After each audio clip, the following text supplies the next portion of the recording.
And what a YouTube. What's up, YouTube? What's going on? Welcome back. PristineCardCo. 2025, The fuck out of 2026. here. Fucking hate that shit. What's up, dog? What's up, bro? How you doing? I'm good. It's been It's been a minute. it's been a while. It's been a It's been a while. little bit. We talked about doing these episodes like every month, every quarter. It's like every other month. Here we are, Turned into months. 7 months late. later. I think that's what YouTube tells us that we uploaded the last one. Literally. Life's been busy. Pristine's been busy. 100%. Another project's been busy, and we'll get into some of that stuff. And Right. You had that's a what baby? I had a baby. He's almost 4 months now, which is kind of crazy to think about. It's been the word of the year is just busy. Right. It's nonstop. It's nonstop. still working full-time jobs, still Right. doing Pristine on the side, and another passion project that is for vendors. And like I said, we'll get into a little bit, but Yeah, bro. yeah. So 7 months, Pristine. I think it's- Last time we sat down, we were talking about how we started. We were talking about like the first lots we were getting. Now we're a year and a half in. Yeah, I think it was just kind of discussing how Pristine came to be. Now, Mhm. you know, to your point, it's 7 months down the line, and I think we're doing pretty good for ourselves. I'm not, Yeah. you know, I don't want to toot the own horn, but I think just looking on, you know, in our lane of things, not comparing to other vendors or other people in the space, I think Yeah. just as a Pristine lane, it's been great. Yeah, for It's been- sure. It's been really good. Inventories almost doubled, sales almost doubled, and Yeah. so we're 6 months in. You know, we're Yeah. talking everything's doubled almost Yeah. 6 months into what we did last year, and you know a lot of what we talked about last year was getting off the ground. Now Mhm. we're off the ground and we're flying and doing pretty damn good for Yeah. ourselves. I ain't gonna lie. Was there a moment that you felt like we went from just being the startup, buying these smaller lots, buying, you know, being our first shows, seeing what it was like, to where we're at now, where a little bit more experience, more shows are under our belt? Was there a moment that was like, okay, this is hitting that next phase of Pristine? Yeah, most definitely. I think I want to say Greensboro beginning of the year Mhm. was that tipping point. Yeah. We were taking the right stepping stones to put ourselves in the position that we're in now. But I really think come like January 1, the start of the new year, we became an LLC. And I think that was the kickoff. We bought it was also different times because like we came into that show like market dropped, and I think that's definitely a lesson learned of Yeah. market's going to go up and down. Like I don't think that's a concern in the hobby. I Sure. think anything goes up. Gas prices go up and they come down. Right. You know, I think it's anything they up. in the world of things go up, things go down. Mhm. But definitely we went into that show with just trying to gain capital, Mhm. because we took the month of December off to pursue some other things and just take a break essentially. Right. So we had like a month and a half of like just inventory sitting and not really doing anything. We didn't have shows. We didn't have any way to like offload it. Mhm. But then we left that show. Market was down. We bought a massive lot at the end of it. It was like a $2,200 or $2,600 lot, or Yep. you know, so that ramped our inventory up at the bottom of the market drop. And then like mid-February into March, the market just spiked again. And obviously, we're reaping the profits, Yeah. from buying in, when the market was down. And so I think it's just as long as you can move inventory, it's always just buy. Yeah, for sure. But I did going back to your question, I definitely think Greensboro, Yeah. January 1, was a tipping point Yeah. of when things kind of spiked for us. For sure. I think for me, it was like when we hit the revenue that we did all of last year, Yeah. like in like the first quarter almost, right? Like Yeah, the what was first that? 3 to 5 months, like, which last year, granted, we only vended like half the year, but still, like, we condensed that amount of revenue in that short amount of time. It's been nuts. That was definitely a moment for me. I was like, wow, we're definitely in that next phase of that Pristine. And so we had some big lots that we've come across. Is there any particular big wins, whether it was a sale, whether it was a buy that you're really proud of? Big wins, I think we'll touch on a little bit, but like grading has just been a massive win for Yeah. us. But also like buying when you know a card has upside, and proven upside. Prime example was Greensboro.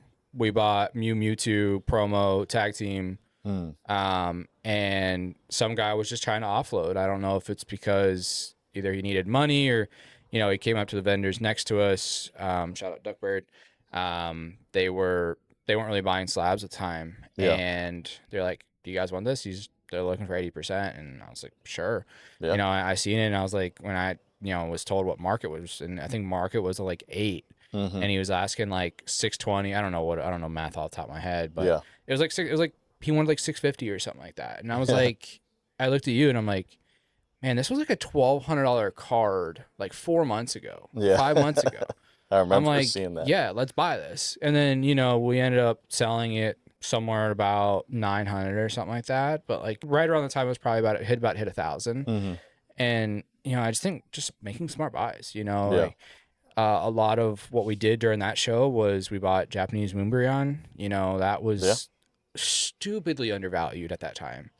And so I think it's just smart purchases. Definitely we've capitalized a lot on that. Around that same time, like we just had a show today and sold the Giratina gold one from Crown for $750. We literally had that card since January 1 for some reason. That still blows my mind that it took us 5 million, 5 months for someone. But it's every time we had a show or we prepped for a show, I was marking that card up $50 because the market was just going up and up and up. And it's like, we bought into the card. We did a straight trade for the card when I was like, market was 400. We condensed some singles into it, ended up selling it today for $750, almost doubling, almost doubling in price just because 350 was just 400 was criminal for that card. Right. When it was at least around like 6, 3 or 4 months prior to that. And it's just the market just goes up and it goes down, and it's just being knowledgeable. Yeah. And capitalizing on those knowledgeable, plays. I remember our conversations around Crown 6 months prior to that and talking about how like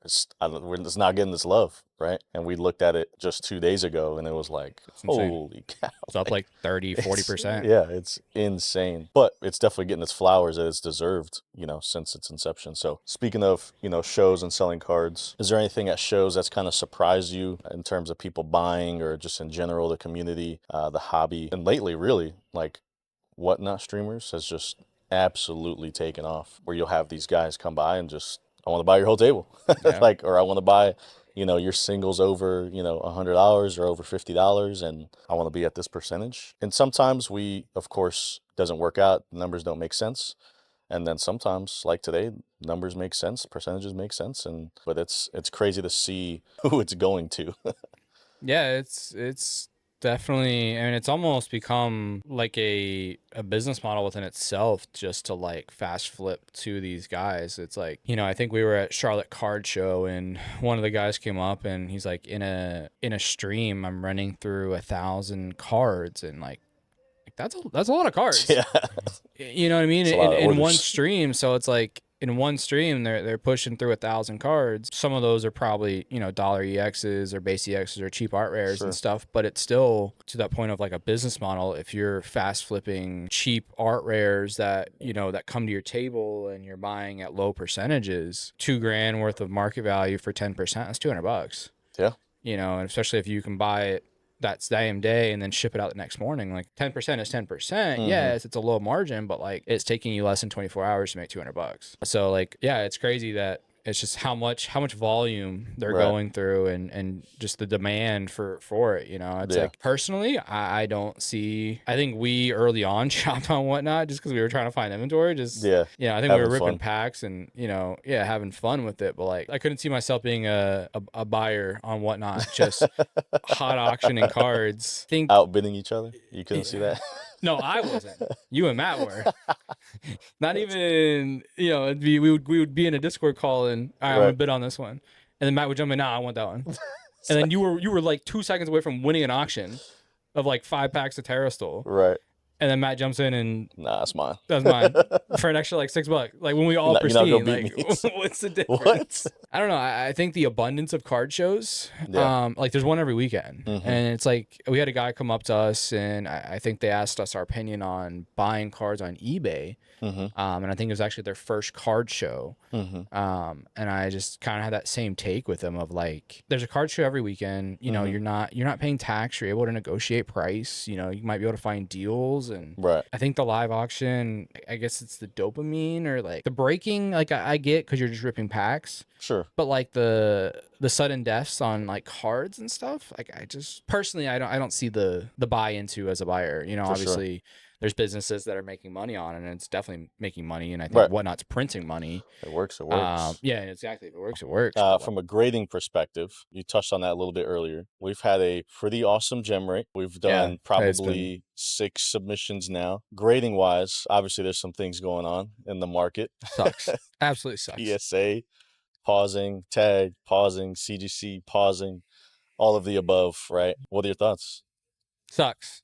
Absolutely It's sucks. so terrible. Like we had a show today, and it's like it's fun for us to get behind the table. Like get Right. out of behind the table is what I'm trying to find.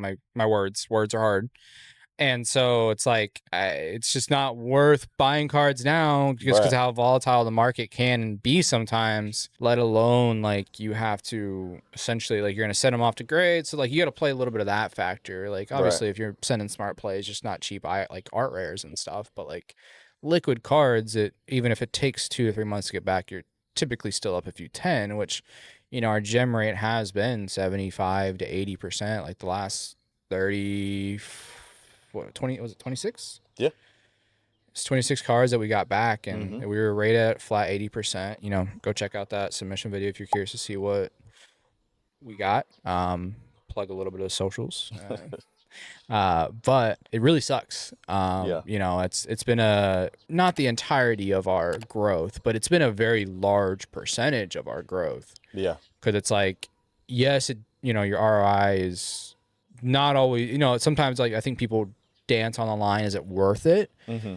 But like I think it's worth it. Yes, it does take a while to get back. So like if you got really, really deep into the math, maybe some cards aren't worth the return on investment just because of how long it does take. But like I think there's a joy factor, you know, of that. And then like also when you sell a card for 180% profit because you got a 10, you know, it's like it feels good. Right. But yeah, it sucks. Like PSA's, I think they're at like 10 million cards backlogged right now as per their article. Insane. And I think their goal is to get under 5.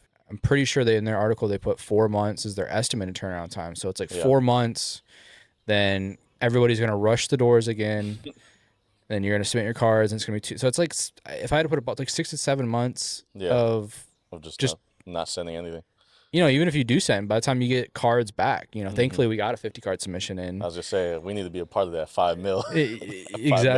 Exactly. And so, you know, we got 50 cards in prior to, you know, the announcement of their infrastructure or the announcement of their thing. But like, to your point, CGC's not open, tag's not open. Right. You know, PSA's, it's open, but do you want to spend $80 to get a card graded? Right. It's like if you're not grading $1,000 card, it's not worth. Right.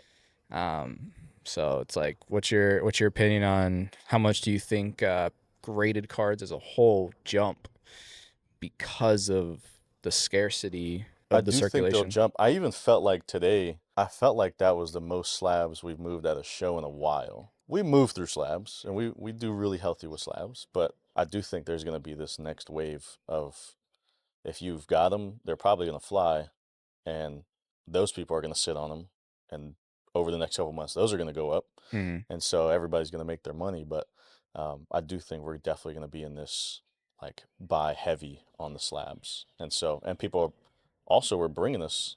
We bought some slabs today, which is normally, you know, you even mentioned it today. Like it's normally that case. You want to buy some slabs, and today we bought a good bit. Yeah, it's probably my favorite thing to move at the table is definitely slabs.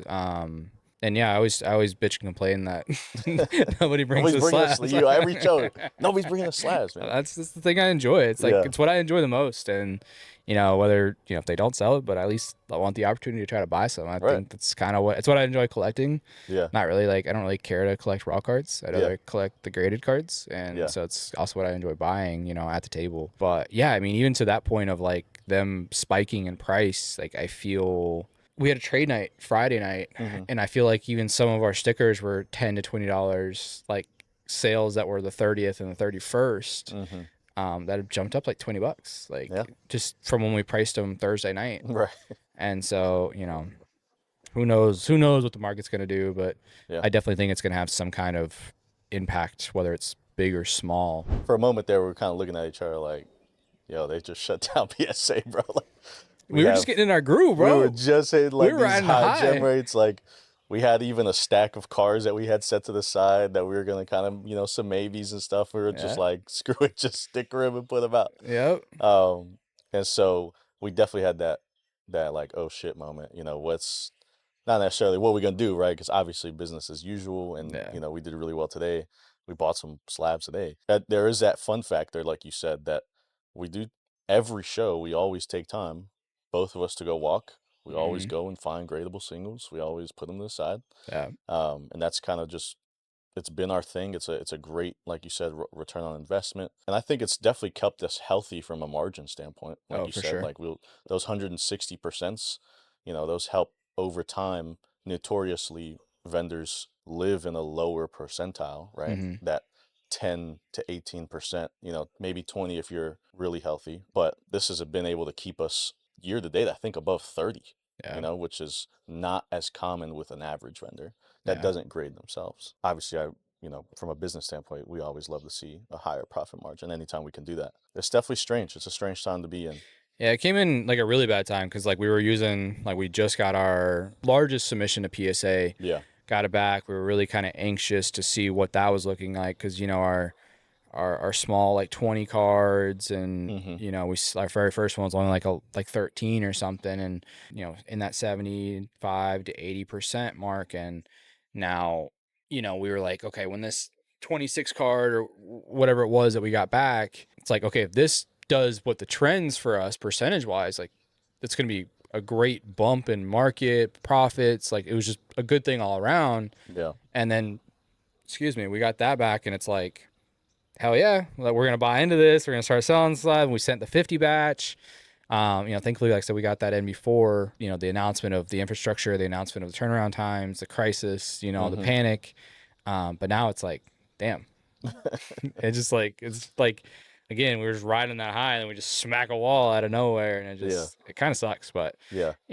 I think it maybe just turned to, probably it's gonna honestly turn into being more aggressive on our percentages, or the price on slabs, really, Mm-hmm. just because everybody's going to be buying. So it's going to be, I'm sure there's going to be people are selling that are going to take an extra percent because they're going to go shop a card. And if I offer you 82 and somebody offers me 83, they're going to take 83. Yeah. Right. But yeah, I don't know. It's interesting. Yeah. I think it's definitely something to keep an eye on. And For sure. So we're not obviously grading right now, but as far as what is next, what would you say is definitely going to be for Pristine, like key for the next 6 months, for our growth, for the future of what we do?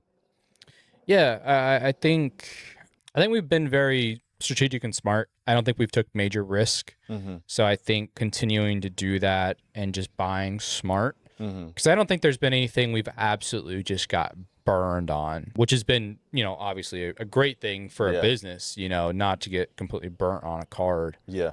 I don't think there's been many bad losses, if any. So I think continuing to do that, like I said, I kind of touched on probably having to buy a little bit more aggressively, and then just trying to create those avenues to sell those cards quicker. Because again, if we make a fast 10%, it's almost better sometimes than trying to make to hold on to make 15%. Right. If we buy a card at 85% market and we turn, and we sell it for 92 or 95, make 10, 7 to 10% that Mm-hmm. same day, like it's just cash in, cash out, and it's just profit. Yeah. But like to sit on it for 2 months and then only make 7%, it's just Right. not worth Back it. in the same boat. But you know, if you're able to pretty much wash your money within 24 hours and make 7%, it makes sense. Yeah, I think just avenues of selling and business as usual. Thankfully, like I said, we got the 50 cards in, and there's some heat in that submission. So I think in 6 months from now, and when things try to level back out again, or those grading avenues open back up, I think we're kind of covered for the most part. Yeah. What about you? How do you feel? I feel really great. Pivoting to another part of Pristine, we've talked about here recently our content, Yeah. and like really getting back to feeding all of them, all the videos behind the scenes, Yeah. vlogs, kind of showing you guys all the part of the journey. We're definitely excited to be able to do that, moving forward. We've kind of had to come together and be like, look, we got X, Y, Z ideas. We got this, and this, like shorts, long form, all these different things that we could do. And we just got to activate. Now we're in that stage of like, let's actually put our pedal to the metal around content. Let's record fun stuff like this where you sit down, have a good conversation, possibly have some friends on later. I think for us, definitely moving forward, I'd love to show everybody all the stuff that we got going on and bring them along for the ride, as we've talked about early on. And so, how you feel about like our brand overall, content?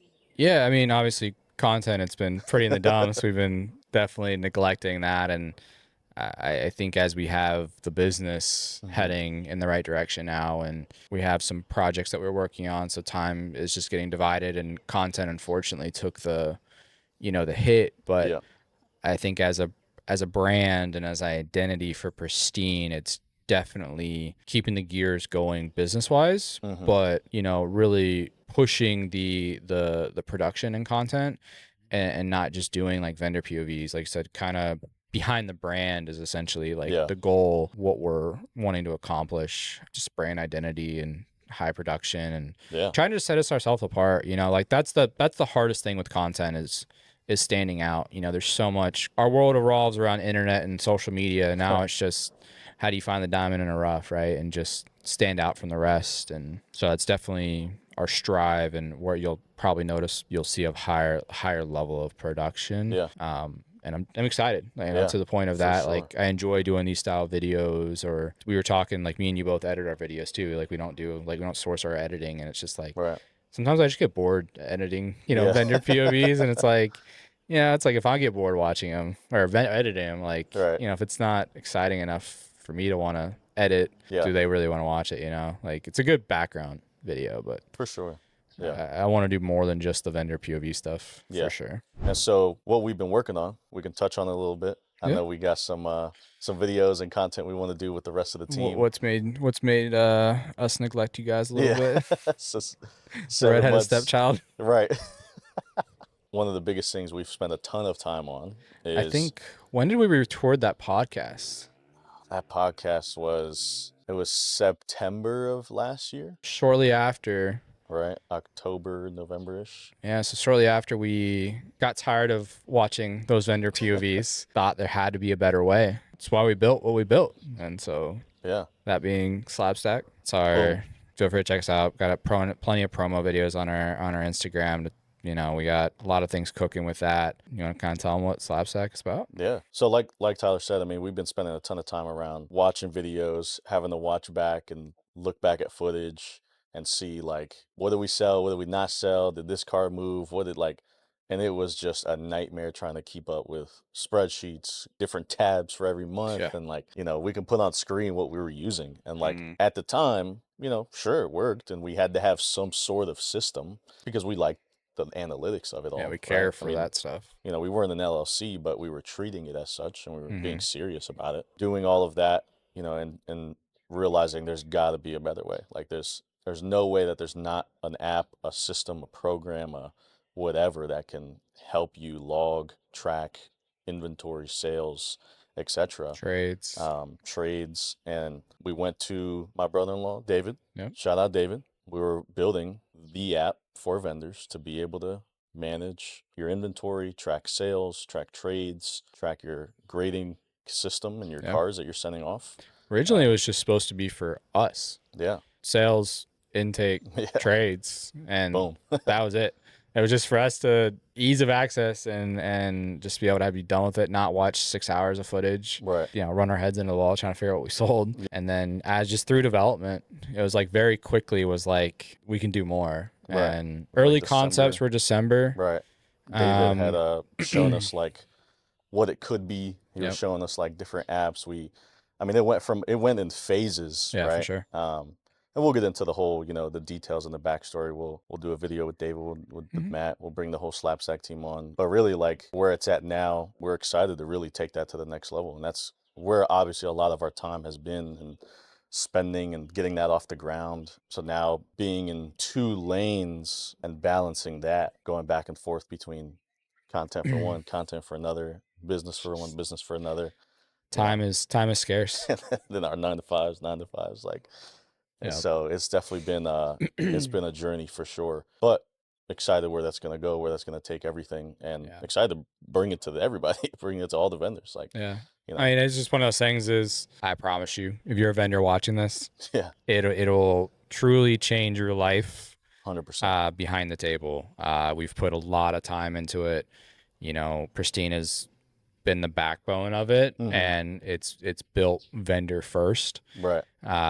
It's not a collector. It's literally built from ground up, every aspect of what a vendor needs. Check it out. We have a 14-day free trial currently running. So we'll probably retouch base hopefully soon. Anything we want to leave the viewer with as far as what's next, what can they expect from us? Obviously, we talk about content. We're going to be bringing them on a lot more behind the scenes. What do you want to give them? Honestly, stay tuned, guys. Like, a lot of our time was thrown into Slabstack. That's kind of up and running now. You know, we put a lot of time and effort into the business side of Pristine. Now it's growing the business. You know, we've accumulated like 1,000 followers on Instagram. You know, again, it's one of those things, we're nothing without you guys, and 100%. You guys are tagged along. We've been going strong for a year now, and now we've always talked about it of like behind the scenes and kind of really taking you guys for a ride with what Pristine's doing and the business growth, the development. Now it's really trying to put that into production. And stay tuned.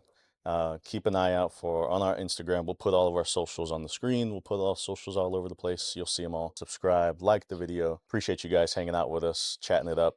Next time we'll probably be in a whole different place again. Yeah. Well, I'd like to try to do these like once a month. So if at least one podcast a month. If it becomes more of a demand, maybe we'll make it a weekly or bi-weekly thing, and so see what happens. Let us know, guys, if you guys like this kind of content, us chopping it up, just talking about the business, the market, what we got going on. Anything. Drop it in the comments. Let's have a conversation below. Let's send the podcast into the comments, you know? All right, let's go.